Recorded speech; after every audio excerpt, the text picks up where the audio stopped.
Welcome back to AFTV, everyone. Welcome to full time. Arsenal have beaten Everton 1-0 at Goodison Park. 5 games without a win there before the win today. And Mikel Arteta finally getting a win against his former club because he played for Everton for a long time before we signed him for £10 million. But we're going to talk about that. We're going to talk about the fact that Arsenal finally got the win. Leandro Trossard getting the goal, came on off the bench because of a Martinelli injury. Little Martinelli had actually put us 1-0 up. But we will we'll talk about his kind of injury and everything.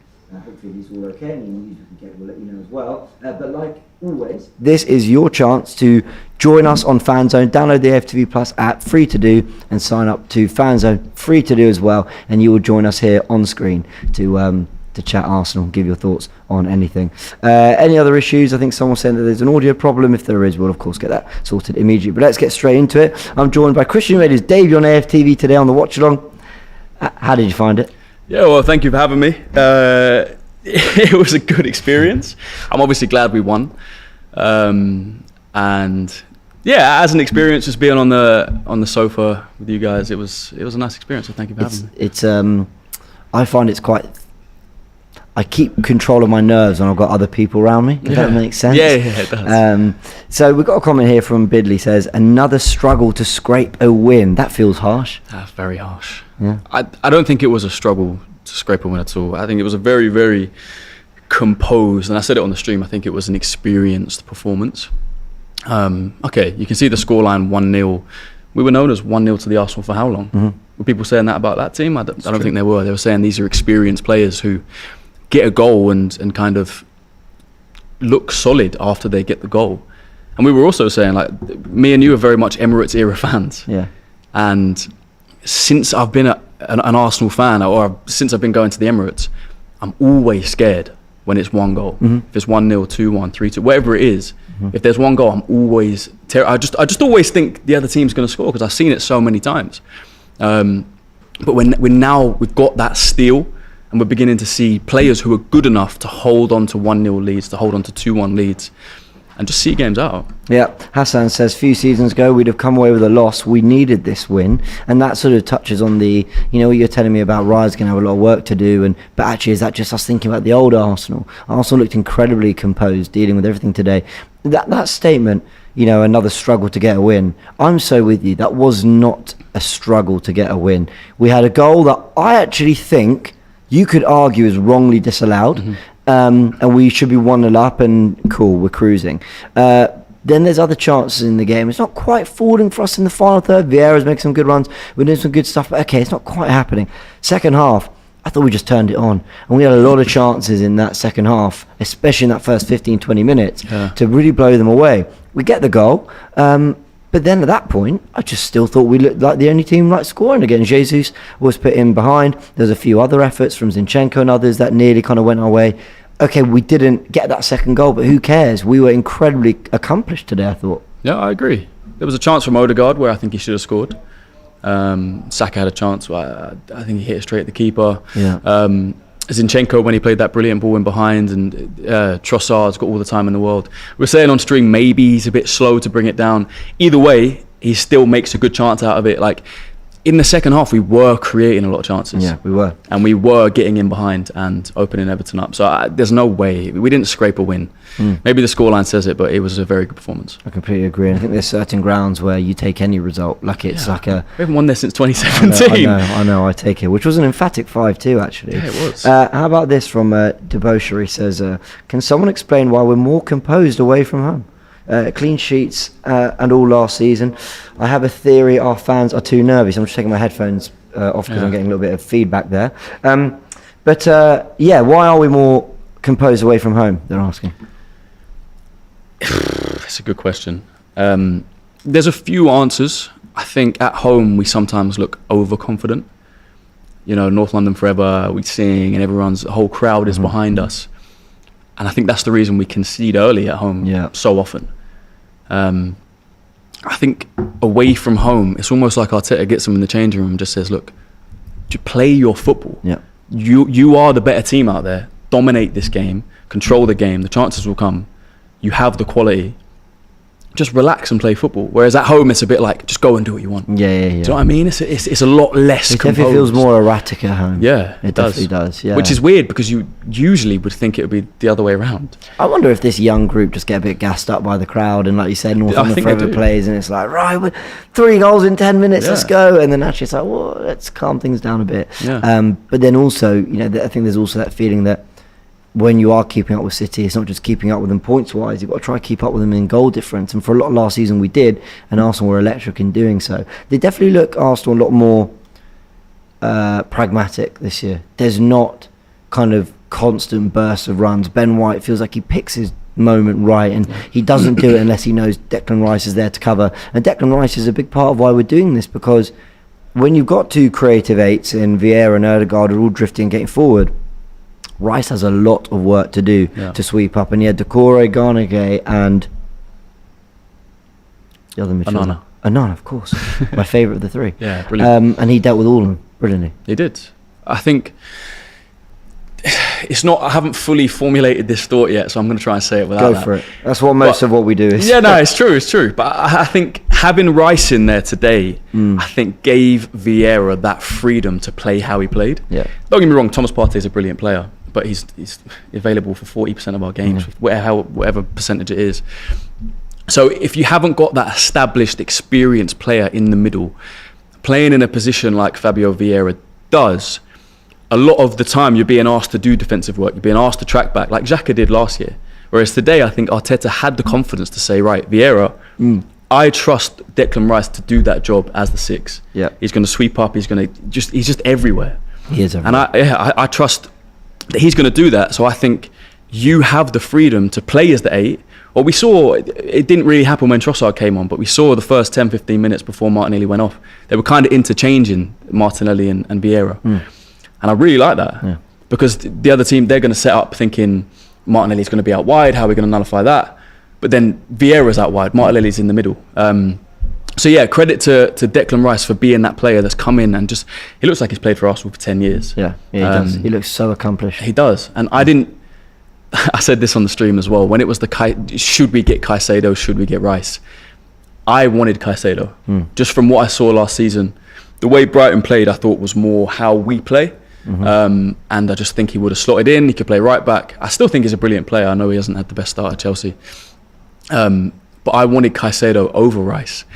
And like I said on stream, I was so wrong. Yeah, Declan Rice is such a good player, and he's just slotted in perfectly. I'm trying to see if there's any sort of defensive numbers we can find on Declan Rice, because he was immense as well. Yeah, more interceptions than anyone on the pitch. Although, guess who had the most ball recoveries for Arsenal? The way you say it, I should not choose a defender. It's not Declan. Ben White? Alexander Zinchenko is 6. Okay. But you know what's also interesting? Declan Rice completed 3 out of 3 take-ons, more than any other player on the pitch. The most attempted was Bukayo Saka. Some other sort of stats from the game. We had 13 shots to Everton's 8. I cannot remember Everton having 8 shots. If you asked me before I read that, how many do you think they had? I'd have said 5, because I'm sure I've forgotten a couple. We had 13. We had 4 on target to their 1. I remember that. It just kind of rolled towards Raya, comfortable. We completed nearly 600 passes, just shy. Far more in the attacking third.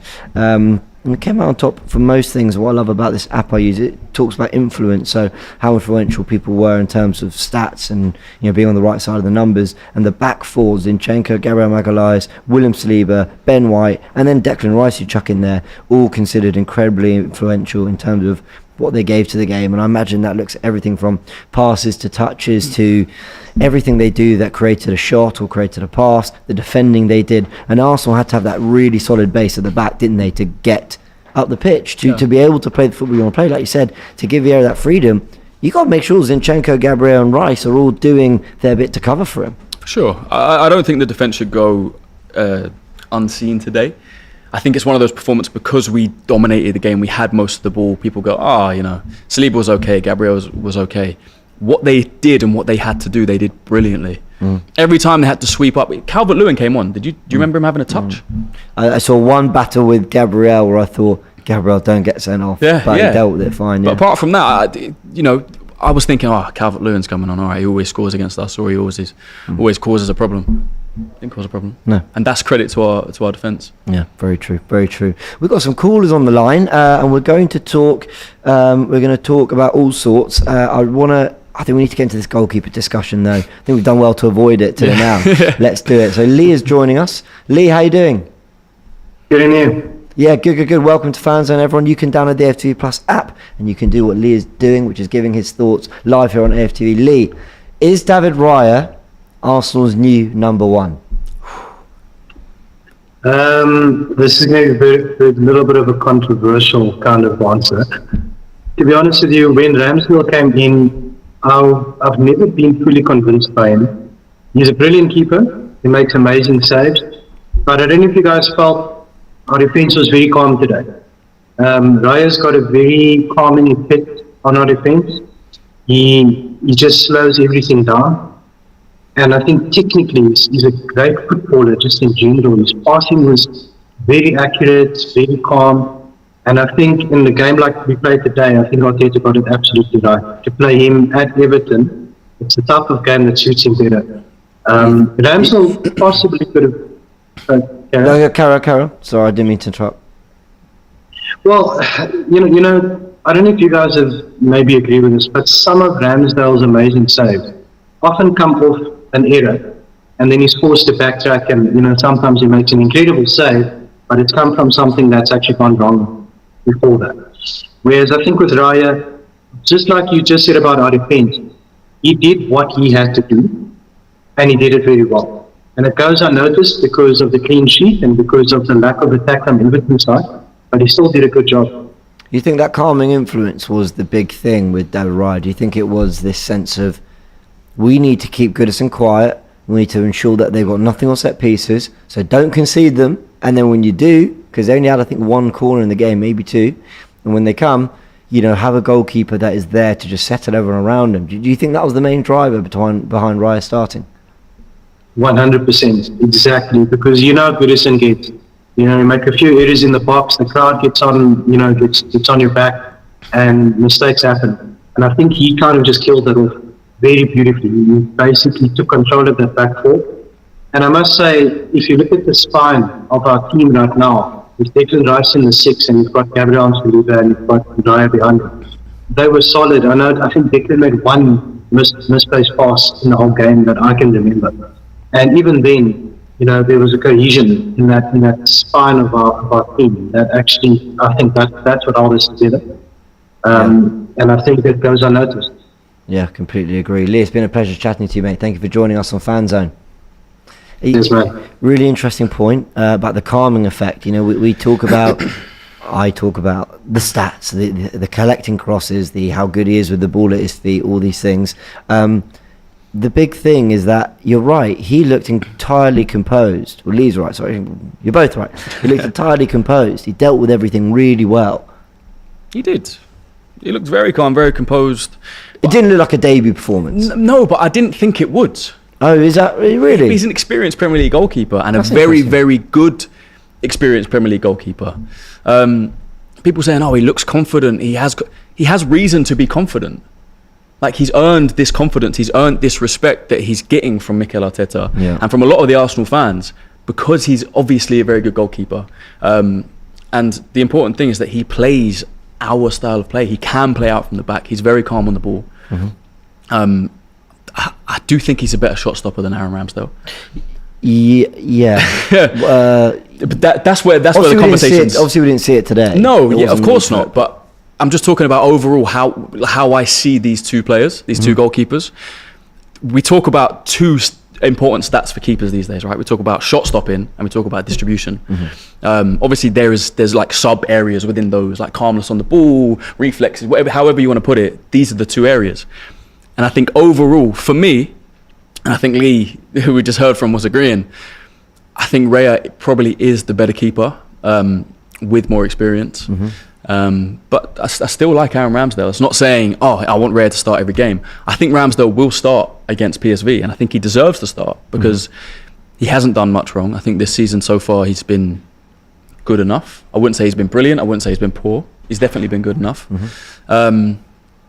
So yeah, I'm happy for Raya as well, coming in and doing a very good job. You're not wrong about him being good with the ball at his feet. 34 passes attempted. Guess how many he completed? 34.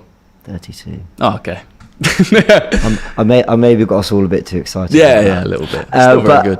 But 32 out of 34, 94.1% pass completion rate. Try to see if I've got any other numbers. Of his forward passes, 30 out of 32. Short passes completed all 25. He completed 7 of his 9 long passes. Fair play. That is pretty impressive.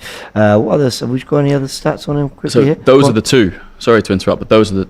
So out of the 34, 32 were completed. And 7 out of 9 of the long passes. That means all of his short passing was 100%. Yeah, also, brilliant. 25 out of 25. Yeah, well done. I've got another caller. Who's next? Sorry, I was just told. Hey, it's Michael from Boston, of course. Hey guys. How you doing? Good. Christian. How are you? Good, Christian. Let me just introduce you to Michael, who is a legend of Fanzone already. He's barely been running Fanzone that long, and he's already in Fanzone folklore. Nice to meet you, sir. He ends every interview, every chat with a little.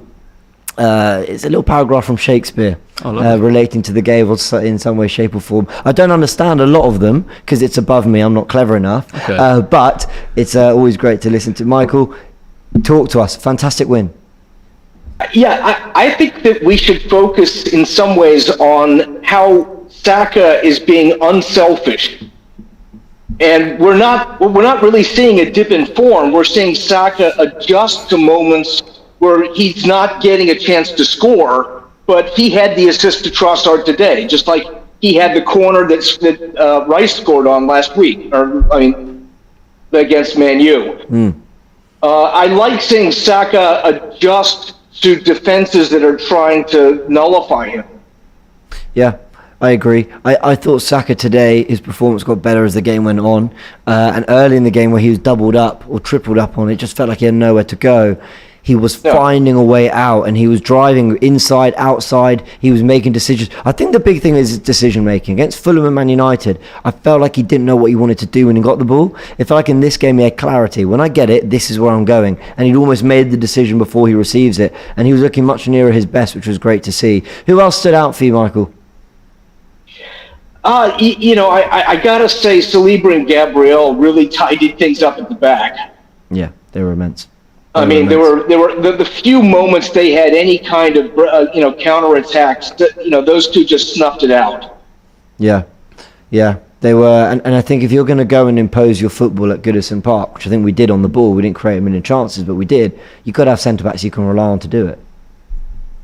Right. I mean, what went wrong in the last 5 years is that we had defensive lines that lost their focus at the end of the game. Yeah, and that didn't happen today. Yeah, no, that's true. Right. You're right. There was an immense focus from the Arsenal players, which is, you touched on, Christian, everything. We'll come back to you in 1 sec as well, Michael. But there was something about that nerviness we had as fans that was like. Do you think that was down to the fact that the players would lose concentration? It's just in every football fan. Yeah. Every football fan, if you're winning by a goal, you're always nervous. Especially in the Premier League, the quality is so good that one ball in behind, there could be a goal. Yeah. It's probably in some football fans more than others. I think as Arsenal fans, we've sseen us so often over the past 10, 15, 20 years since we had a really great team concede late goals. Yeah. It's just happened too many times, that heartbreak. So I think when we are winning by one goal, you're always nervous. And it can cloud the performance a little bit. It can. It can make you think, oh, that was nervy. Well, no, you felt nervous, but actually the team were fine. Let's bring Michael back in quickly. There's no way he's leaving without us hearing some Shakespeare. But I also just want to ask the question about how big a week this is. How big a week this is for Arsenal. We'll see if we can get him back in 1 sec. How big a week this is because...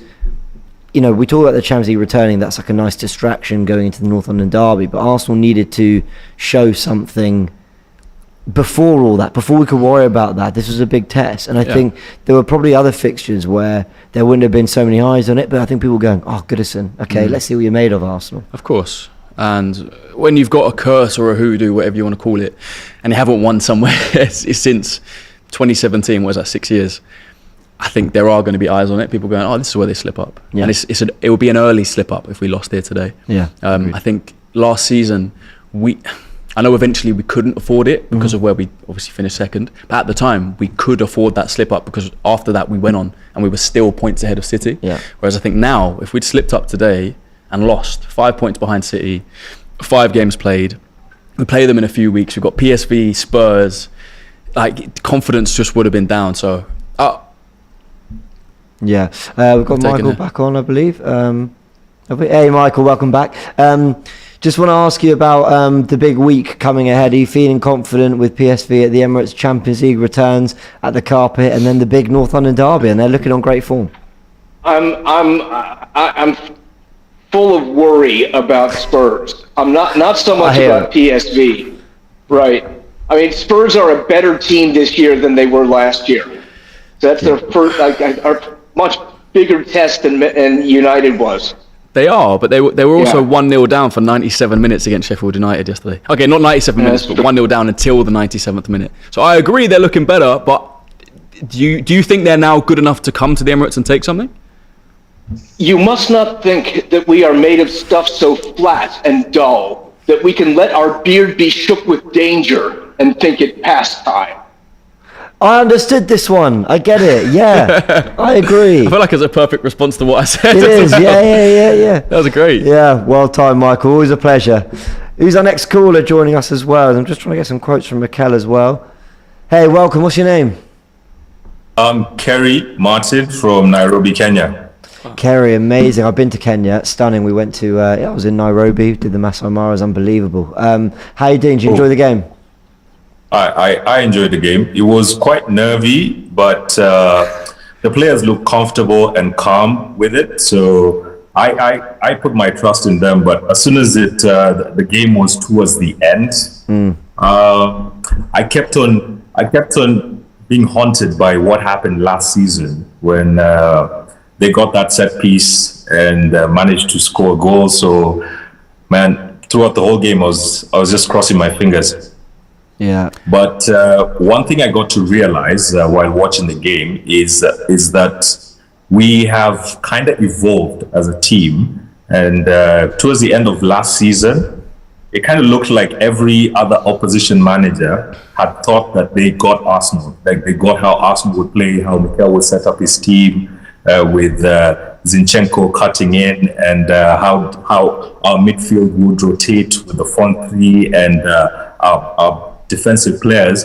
But this season, one thing I got from this game is that we have evolved and we've got different ways to beat teams in cohesion and balance. And the fact that we're playing a tricky opposition, tricky side like Everton, you know how Everton are with set pieces.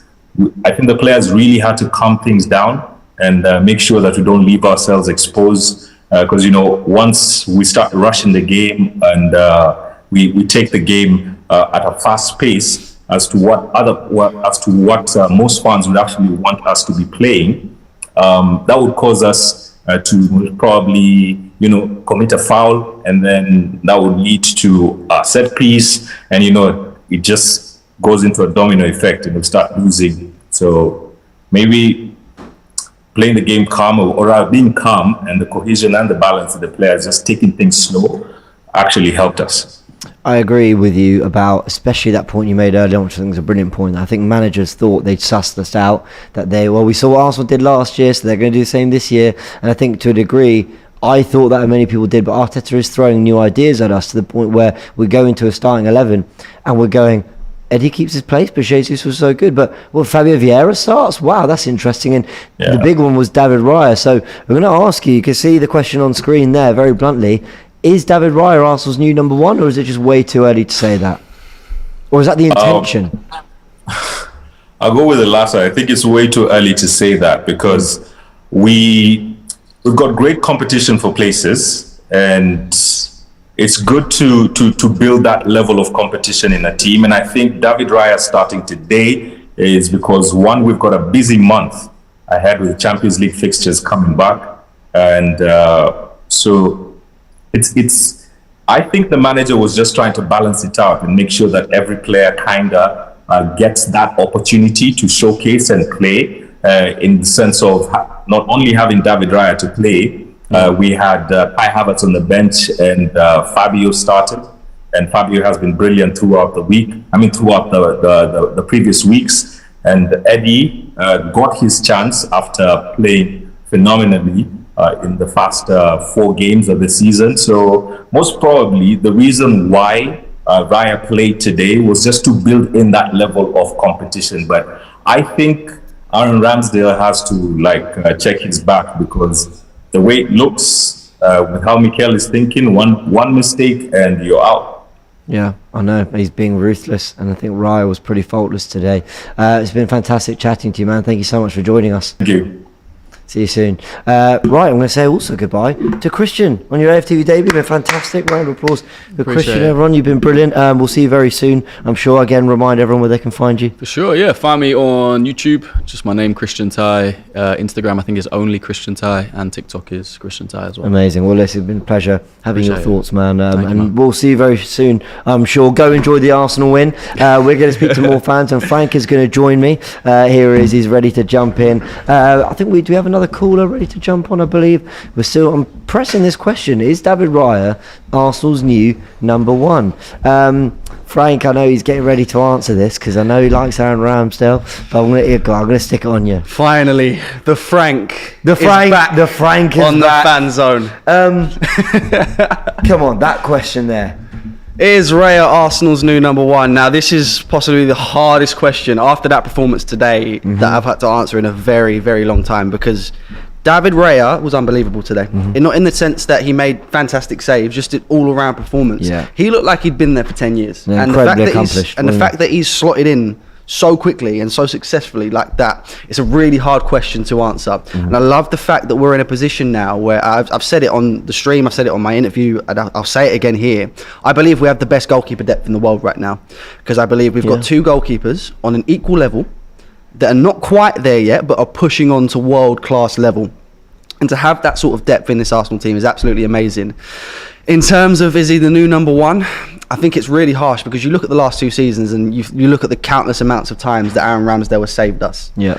And I think it'd be really harsh, just off the back of a great David Raya performance, to say that Raya is our new number 1. I think that Ramsdale absolutely deserves the chance to start on Thursday. He's one of the main reasons that we're back in the Champions League in the first place. So to have him play that first Champions League game will be not only an achievement for Arsenal, but a massive achievement for himself individually. Correct me if I'm wrong, he's only played for Bournemouth and Sheffield. He's definitely not played Champions League before. AFC Wimbledon. AFC Wimbledon as well, yeah. Champions League, AFC Wimbledon. But it'll be great for him to start that first Champions League game. And I'm at the point now where I can't give you my answer for who starts against Tottenham. I genuinely believe it's going to be a case of evaluating today's performance from Raya, Thursday's performance from Ramsdale, if he starts, and it's going to be a case of Mikel's decision making, who's played the best in training, who was he most impressed with in the match, and that decides our number 1 for the North London derby. Yeah, we've got, I tell you what, when rivals are giving credit, this is when you know you've got something good. Aaron, at Aaron Sakai, of course, speaks on Man United, makes lots of content. Go check out his YouTube channel. Says, I proper enjoyed that Rice performance, so clean and tidy on the ball. Absolutely. Doesn't hide, wants the ball, etc. He's not ripping up trees, but sometimes in football, beauty is found in simplicity, and sometimes the simple things are the most effective ones. I actually had fantastic tweet that just explains why Rice is so crucial. I actually had Rice down as a joint man of the match for me, and I don't feel like a lot of people are going to give that opinion, because he's not come here to be the player that's going to get the goals and the assists. It's the stuff off the ball that he does. It's the defensive ability that he's got that makes him an amazing player, and I would go as far to say that a world-class player, and that's the reason we paid £100 million for him. So for me, him and Bukayo Saka won. I don't even know if you're technically allowed to do this, but I got a joint man of the match. Obviously, Bukayo Saka looked back to his best today. Obviously, got the assist for the goal, and Rice didn't put a foot wrong at all, and was absolutely solid in his fixture. Yeah, he was brilliant. Let's go to the next caller as well. Get some thoughts. As we do, apparently Sky Sports have analysed that Arsenal took 26 seconds to take their corner before Trossard's goal. I'm not sure why they care about that, but they've decided to tell us. Would it be anything to do with the yellow card that Tomiyasu got? I don't know why I've got no idea. Welcome to the show. What's your name? Daniel. Daniel, welcome. Guys? Very good. How are you? Doing well. The Frank and the James. the Frank and the James. I love that. The James, you've got one. I'll take it. Let me ask you something. I want to move on to talk about rotation, because Mikel Arteta is leaving us guessing time and time again, to the point where I didn't think Raya would start today, did I? Didn't think Havertz would come out of the team. I thought Jesus would get the minutes, he didn't. But then I'd even go as far as say that Trossard coming on for Martinelli was a surprise, because Nelson's more like for like. Trossard is more of a creative wide player, you know, and a good finisher, but he's not that kind of lung-busting, pacey dribbler. So, you know, Arteta's keeping us guessing, but is this exactly what the opposition want, or what he wants for the opposition? Yeah, I was surprised too when I saw the lineup come out, and I saw was it Fabio starting, and then Eddie, and then Raya. When I saw Raya, I was like, "Wow, dude, you're really changing it up." Because I thought, you know, Everton plays with 3 strong physical players in midfield, so I thought maybe he would go with. I think you were talking with Roby the other day about putting Jorginho and then having Rice and Odegaard as 8 and 10. So I thought he might go with that, or he might just play Havertz. I didn't think he was going to drop him because he loves it so much. Let's face it. But That's true. I was surprised by that, and I mean, you have to give him the props. It worked really well. It worked really well today. Fabio was really good. He was really good, wasn't he? Yeah, he was good. I was impressed by him. I was impressed by also Saka, how he played today. I think the last time we lost at Goodison Park, what's his name? The left back, Mikalenko. Mikalenko, yeah. He just had him. He couldn't do anything that day. But today, Saka was beating him 1-on-1. He was linking up good. But I think it's unpredictable, and it helps Arsenal being unpredictable. If it's this formation, I didn't like the 3 in the back and then Partey inverting. That was a mess, I think, in my view. And the players were not understanding. I think there's a fine line between being unpredictable and being confused. And it was more leaning to the players being confused. But now, since Zinchenko is back, maybe that's why he was doing it. And inverting him and then getting that box midfield is working really well. So I would love for him to keep it up. But the Jesus one, I think moving forward, I see him starting. Yeah. Daniel, we're having a few audio issues on your end, so what we're going to do is we're going to get production just to double check with you what's happening, and we'll get Daniel back on soon. Just before we go to our next call, I believe we've got Sam waiting. Just before we do, I wanted to mention something, and I've forgotten what it was I wanted to mention. Never mind. We'll go straight to Sam. Live production. Yeah. Hello, Sam. Welcome, Sam. Hey, gents. How are you doing? Can you hear me all right? Can hear you great, and I'm over the moon because we won. I imagine you're feeling similar. Yeah, no, I will never complain about a 1-0 away win at Goodison Park. You guys mentioned 2017 was their last victory over there. Happy as a clam. I'm not going to overanalyze a 1-0 win. I thought a lot of our players looked really good.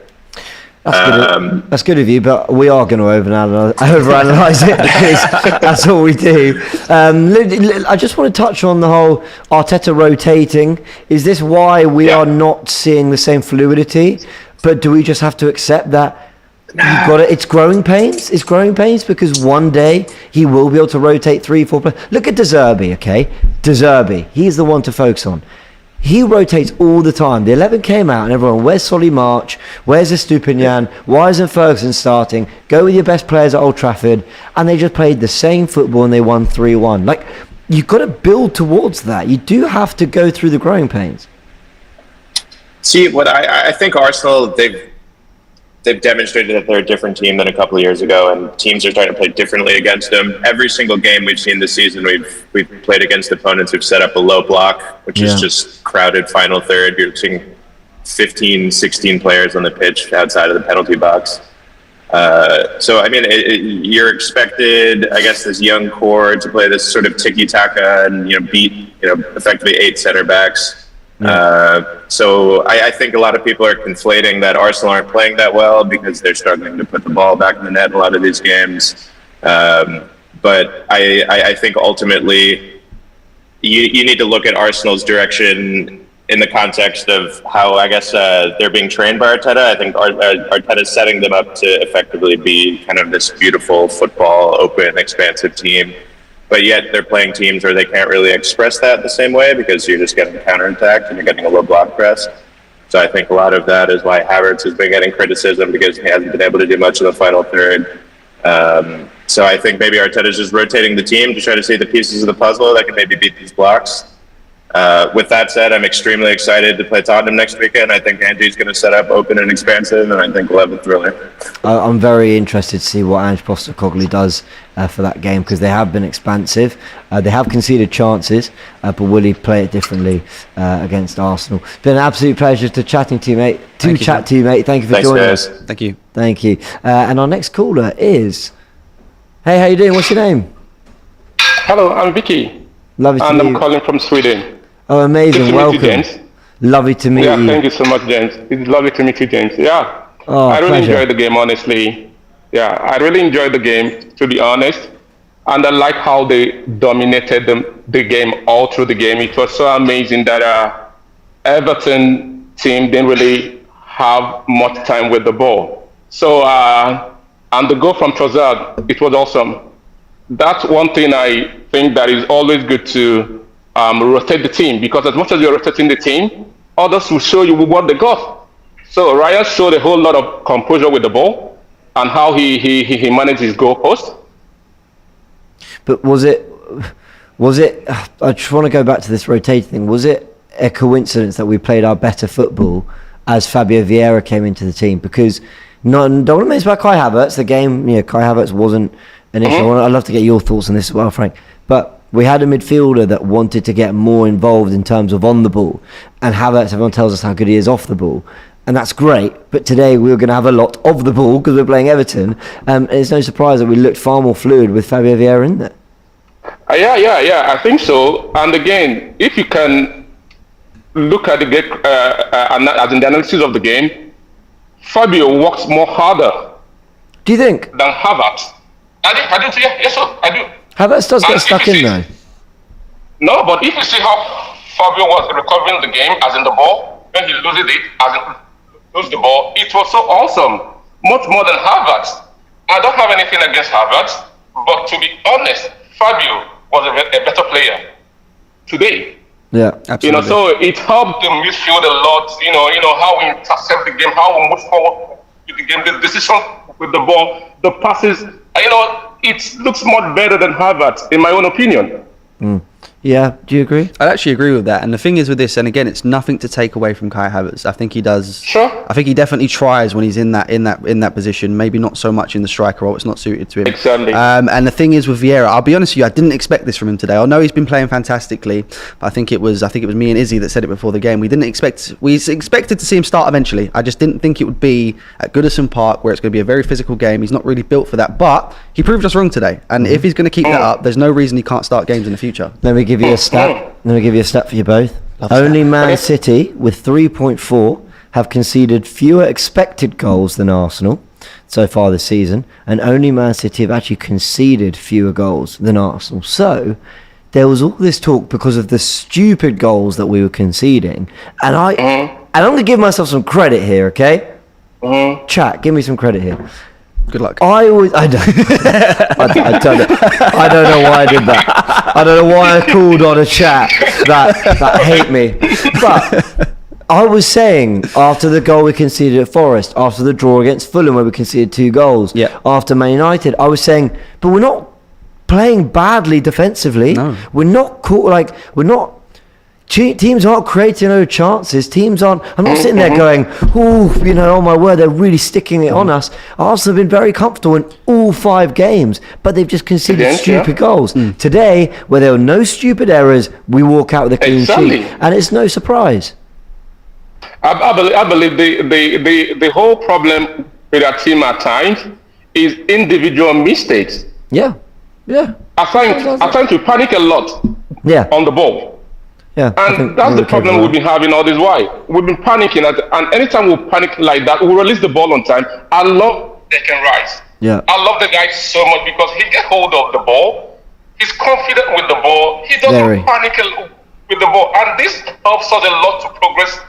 Once ever we're going on a counter or we are handling the ball the way it's supposed to be. So as in individual errors have made us consider stupid goals that we don't have to concede. And if you can go just the way we're going down, I think the sky is going to be a stepping stone.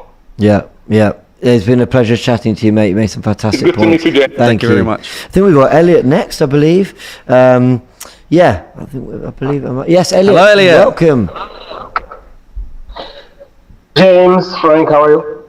All good. It's you know what? the Frank now. It's the Frank. I love it. His smile lights up the screen. I love it. I have reason to smile today, gentlemen. I have reason to smile. I don't as blame you know. Take it away. Let's get to it.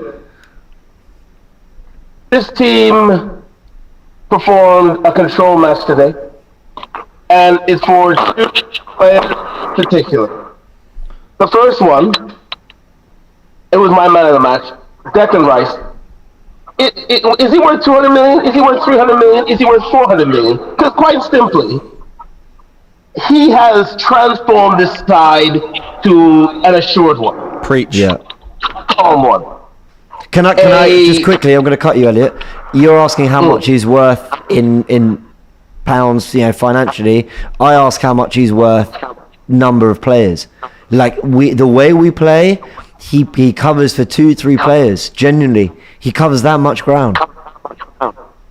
He does. He literally does. He allows us to express ourselves. He allows us to do what we will on the pitch.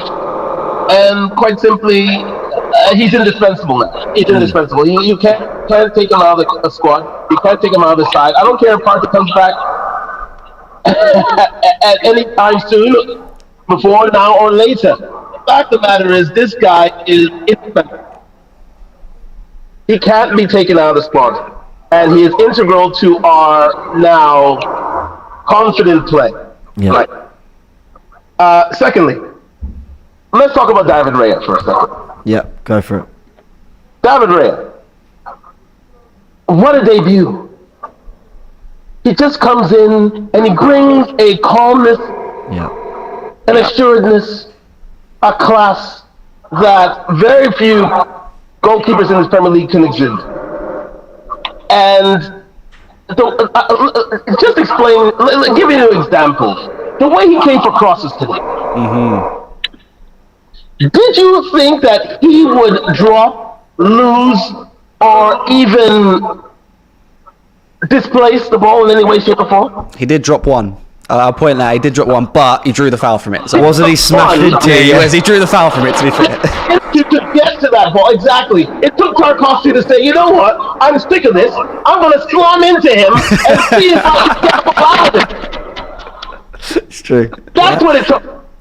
Yeah. And if that's what it takes for you to displace a ball from Raya, sign me up.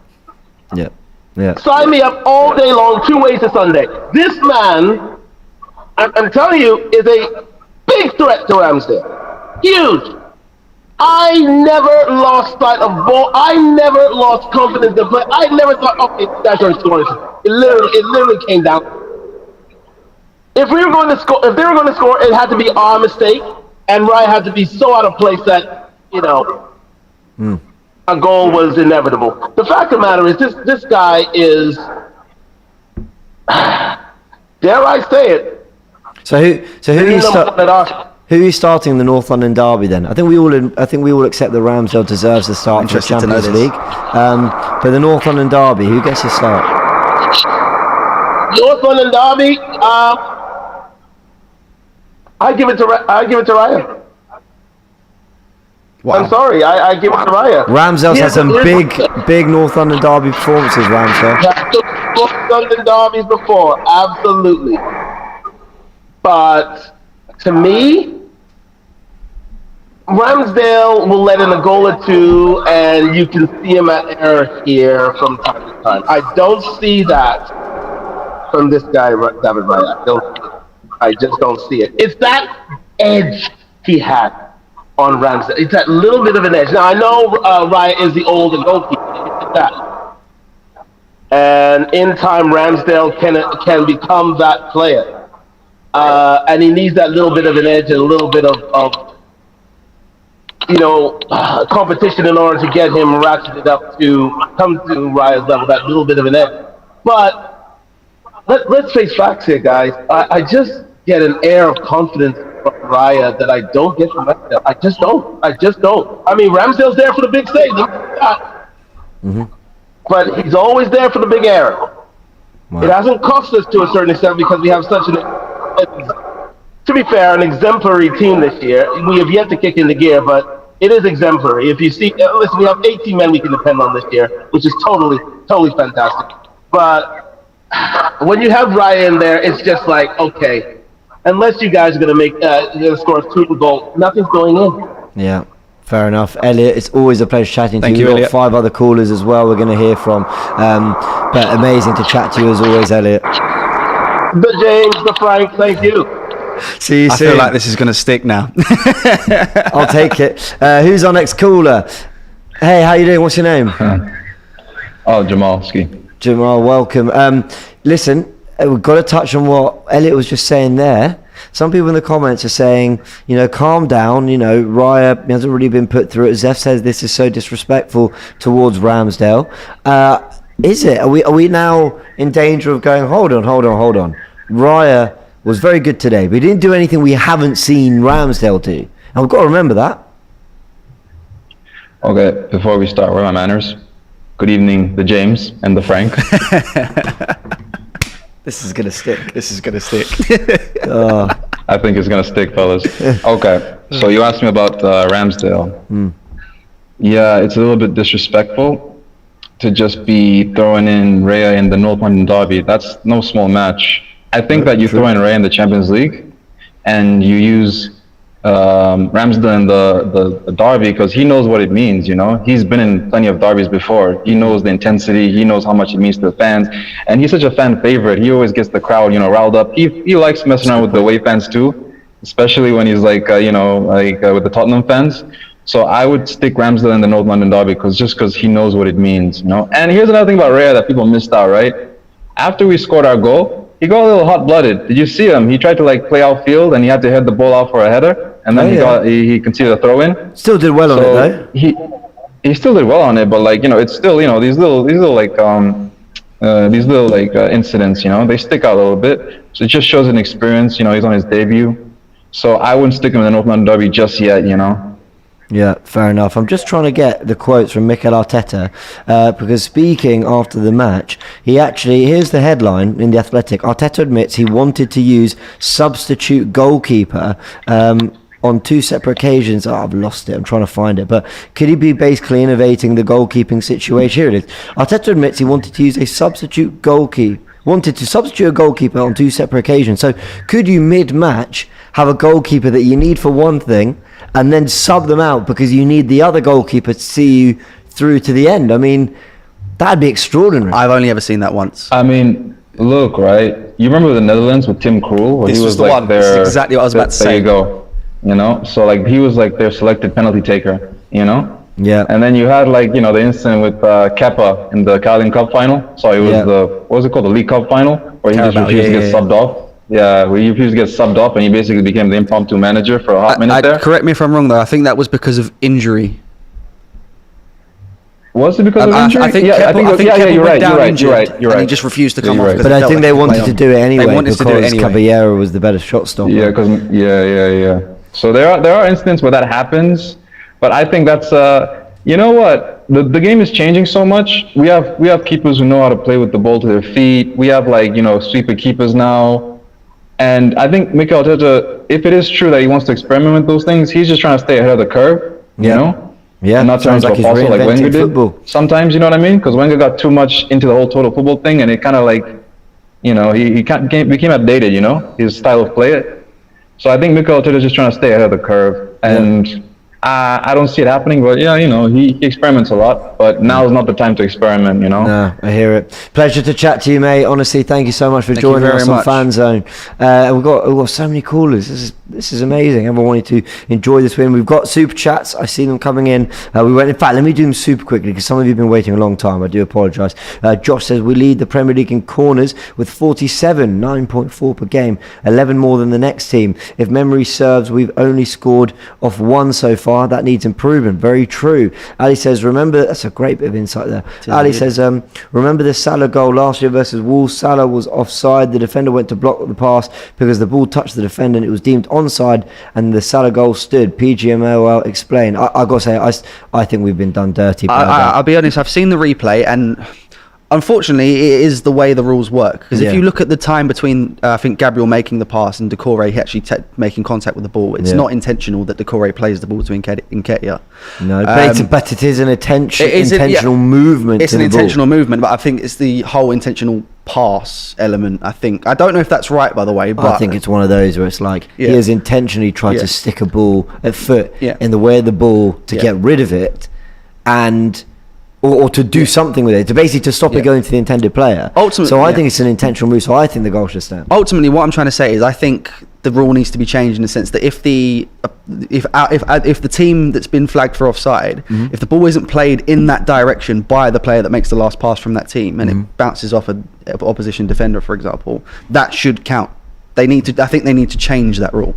Sadmi says, Havertz works harder, but Fabio's the better player. But for low blocks, Fabio's okay to play. However, we couldn't cross. Hence, Havertz came in towards the end. Arteta wanted aerial security. There's some interesting points there. I think for set piece, I think he definitely wanted Havertz there at the end. Lee says, starting Rambo or Raya depends on the type of game we will expect. No different to outfield tactics depending on the type of game and opponents. Credit Mikel Arteta. Lee, if that's the direction Mikel Arteta's taking football, that would be unbelievable. Now, we have, you lot have all supported this show amazingly. I can't thank you all enough. You've all downloaded the app to join us here on Fanzone. I'm super grateful. We're going to take the remaining callers. We only have 10 minutes left of the show, so apologies. We won't be able to chat to everyone else as much as we normally would want to, but we are running these Fanzone shows twice a week, and that doesn't include match days, so up to 3-4 times a week you'll be able to join us on Fanzone to chat everything Arsenal and all the latest news. Let's go to our next caller. Who have we got? Hey, it's only Deanie. Hey, Deanie. Deanie, you are a Fanzone regular, so let me ask you, what do you think One sec. The Frank, the James. And it only works when you two are together. Yeah. No, it doesn't become the Laurie. I become James when Laurie's next to me. But then when Frank is here, it's the Frank, the James. We get it. Yeah. We've built a brand here. Yeah. In 51 minutes of streaming. Deanie, you are Fanzone regular. What do you think of the setup? Can we big up production? The new setup, big up production. Very innovative, and you lot are coming along very, very nicely. You know what? Everyone should be worried about AFTV right now, because you lot just on the up. Even the info station, I like the name. It's just so simple. The information station, it ranks. That's bars, right? The person that generally does it as well is quite good at his job. So. Well, we have to watch the Frank. We have to give Cecil. Honestly, brilliant. We have to give Cecil credit for the information station name, which I hate to give him credit, but he deserves it. Deanie, it's been a pleasure chatting. Thanks, mate. Joke. Go on, give us your thoughts. You can take any topic you want, and just let us know what you're thinking. All right, I'll be very quick. I love this Raya and Ramsdale situation, and whether people are discussing whether Raya's number one. I don't think it's that. And because I've always wanted to, what Arteta is trying to do now, trying to get two players in every position and be like, you know what? If this is not working Monday, I should be able to swap you out and put you in there. It should be as simple as that. If that's what he's working to, then there's something really good coming down the line. And mid-match subs for goalkeepers, that could be crazy. It could be a thing of Ramsdale's passing out. His distribution is not as good as Ray. So what if it's tight in the game and you just need to ping it long and you know it's going to go to that destination because Raya's playing that ball? That's another thing. It's a great point. He could provide that for habits. That's all of these different things are going to play in, and I feel like we're in a very good situation. It may not be a thing of just having a number one. We have a brilliant squad, and I feel like that's what Arteta's working to. Yeah, I think you're right. I think he is just trying to keep building layers. And this is why I want to give fans credit. Not that we obviously ever foresaw Arteta signing Havertz and doing what he's been doing with the team, but we did all say, love our team, but how many gears are there? Yes, at our best, we're brilliant, but what if that doesn't work? What's left? to see Nketiah playing a massive part at the start of the season, the fact that we don't know, we've had Rice, Havertz and Fabio all start as that left 8, so we're talking about the heir to Xhaka, and we've got 3 potential solutions. We haven't even seen Smith Rowe there yet. The fact that a Trossard can come on, but we didn't know if it'd be Nelson either. Like, these are all, and Nelson came on against United, it wasn't Trossard, right? He did. That's correct. Trossard didn't come on. So, No, it was wow, it's like, I can't see where he's going with it, but this is what we were saying the team lacked. And we might be having growing pains, but we're getting there. And you know what? I feel like it's a sign to the rest of the squad that Arteta's saying, you lot will get games this season. So when you have your chance, take it. We're going to need you. We're absolutely going to need you in this moment. Whether it's 20 minutes, whether it's 15 minutes, whether you're going to get your start that no one is expecting. Like, Smith Rowe could easily start the Champions League game. He could easily start against the Northampton because we don't know what Arteta's going to do. Yeah, but I feel like that is a player that can still come in, even if he was just the one change, everything else around it will support Smith Rowe and support the rest of the team, whether it's whoever else and this, that, and the other. So we're in a good place, but we're not even looking at the North London derby yet. It's the champions. You're amazingly. I'm gonna be holding my there. chest like it's the national anthem when that comes on. I'm looking forward to it. Dini, you have been a pleasure as always. I'll catch you on the spaces, I'm sure, as well. Yes, absolutely. Probably is that on Tuesday? Yeah, Tuesday morning. Tuesday, Thursday, we should be running one. Yeah, so one just before the Champions League, one just after. Oh, and you know, there's going to be a lot of football to talk about. A lot. Yeah. Big week coming up. Absolutely, man. See you soon. I just sung on a live stream. God help me. I jumped on M Hunt show in celebration for the United game. So we all do things we're not proud of. Let's go to our final caller, who is next to join us. Hey, how you doing? I'm good, thank you. How about you? Yeah, very good. Welcome to Fanzone. Is this your first time? I think it's the first time we've met, I believe. Yes, it is. What's your name, sorry? My name's Tom, thanks. Tom, absolute pleasure Nice to meet you, Tom. Did you say Tom Thanks or Tom Hanks? Did you say thanks after, or was there a second Tom Hanks here? Just thanks. Just thanks, fair enough. Welcome. I think we've done the goalkeeper thing. I want to ask you if this has fueled your belief we can win the Premier League. I know it's only 5 game weeks in, I know but we won at Goodison. League winners win at Goodison. Are we going to be league winners? I mean, loads of things, they've all been linking up this season perfectly. You know, looking at theories, looking at everything, looking at stats, they're all convincing that we'll win the league. But if we've still got a squad and if we're going to start Kai Havertz every week, which thankfully we didn't today, we saw Kai Havertz not start today, and I think we played better. Yeah, I think Fabio Vieira, he made a real impact today. I wanted him to start, and I was very impressed with him. I think he was unlucky not to get on the score sheet. But I think it's only 5 weeks in. I think give it a little bit longer. If we're going to go on this unbeaten run for a little longer, if we're going to do well in the Champions League, then I might have belief. Might have belief. I love that. Your man of the match today? Ben White, easily. I think he was superb. I think he was superb in the first half, and then he came out in the second half. You know, he's the best right back in the league. I'm just going to say it now. But I was very impressed with him. I didn't think about that. That's a great shout. He had a good game. Because Ben White does things so... Like, when has he ever delivered less than a 7 out of 10? And don't tell me Brentford away in his debut. But other than that, like, he's incredibly... But he's not just consistent, he's like brilliant and consistent. It's not like... Consistently brilliant. Like, I'm not trying to throw shade at other players, but... El Neni. I never think El Neni has a bad game for Arsenal. Yeah. But I rarely think, oh wow, he was brilliant. I always think, you know what you're going to get. But Ben White's not that. Ben White like hits a level. You know what you're going to get all of the time. Yeah, I get you. Yeah, Ben White's a great shout. Zinchenko made a big difference as well today, though. Yeah, I think Zinchenko was good as well. I think the corners, we've clearly been working on that in training. When we scored, Arteta went straight to the set piece coaches, which was good to see. Very true. So I'm happy the set pieces played off, because normally it's Everton that are supposed to be good at the set pieces. True. But I'm happy with that. Which reminds me, how many corners? I'm just having a look. Correct me if I'm wrong. They only had 1 or 2. Well, because it took a long time for them to get there first. I think I remember you saying it in the I made a live real stream. point of it in the watch along. I think they must have had about a combined 2 corners maybe all game. The first came in the 71st minute, but also this is big. They only crossed the ball 5 times in that match. That will infuriate Sean Dyche, because that is a way you can get to us quite quickly. You got Beto 6'3", Calvert-Lewin came on, but we just held them in all the right areas. Looking forward to a big week. Yes. In terms of the goalkeeper situation, go on. Give us your final thoughts. It's been a big topic of conversation. What's your who starts the next game and then North London derby?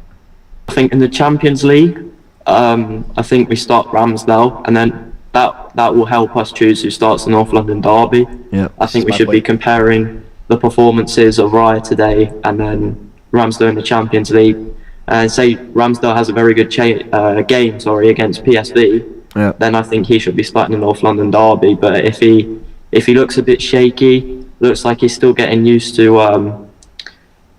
Raya being behind him, then I think we should be starting David Raya. Completely agree. Fair enough. Tom, it's been a pleasure chatting to you. Thank you Tom. so much for joining You us. too. Thank you.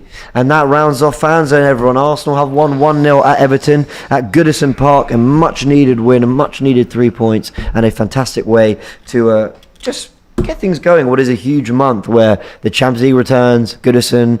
So just to cut you, could you say that first point again? Champions League returns. Oh well, feels good, right? We took this for granted. Now look at us. It was like every year used to be. Oh, no, but Champions League. It's been so long. I tell you what's been longer. The last time I went to the Champions League, and I was like, let's try win this. I've always just believed better teams, we're not at it, but now I feel like we can be competitive in it. Absolutely. Correct me if I'm wrong, we're 4th favourites. I think some like odds. Yeah. You got Tottenham at home next week. You got Man City at home a few weeks after that. So lots of massive football. And is it Bournemouth away as well? I think is our next away game. So yeah, lots to learn about this Arsenal team. PSV will tell us a lot about the goalkeeping situation too, but we'll go for it.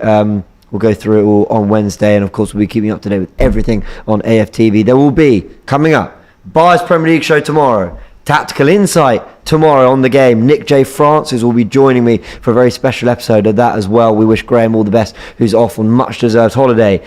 Then Twitter Spaces on Tuesday, previews to everything Champions League before the Champions League on Wednesday, superfan debates and more, box to box and everything, heading into the North London derby, and Sunday the big game. It is a jam-packed week here on AFTV and for the mighty Arsenal. Download the AFTV Plus app and you can be a part of all of it as well.